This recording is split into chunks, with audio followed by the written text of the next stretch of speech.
Salut Bessam, c'est Ludwig. J'ai envie de partager avec vous un questionnement.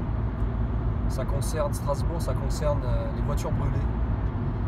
C'est un sujet qui touche beaucoup de villes en Alsace, mais on va parler du cas de Strasbourg là spécifiquement.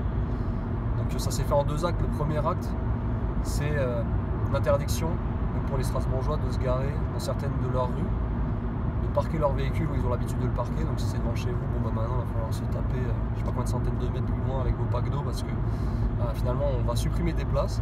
Et pourquoi est-ce qu'on supprime des places? Est-ce que c'est pour un événement culturel? Est-ce que c'est pour quelque chose dont vous allez tirer bénéfice? Non, c'est en fait parce qu'aujourd'hui on nous apprend à vivre avec la violence urbaine, avec ce qu'ils appellent des incivilités, ce qui s'appelle plutôt de la sauvagerie. Donc on s'habitue à nous faire comprendre que c'est normal en fait, qu'aujourd'hui il faut vivre avec. Donc on va mettre en place des solutions. Vous allez devoir parquer vos véhicules dans telle zone, ça va être interdit de se garer dans telle et telle rue de tel à tel jour, parce que vous avez des sauvages qui incendient des voitures. Donc là maintenant j'aimerais juste comprendre en fait comment c'est possible qu'une municipalité sorte des décrets comme ça, et que derrière il n'y ait pas tout Strasbourg en fait devant la mairie qui les attrape par le callback et qui leur dit tout simplement: mais vous vous foutez de la gueule de qui? En fait on est chez nous ici. Donc en fait si vous n'êtes pas capable de faire régner l'ordre dans nos rues, nous on va s'en charger.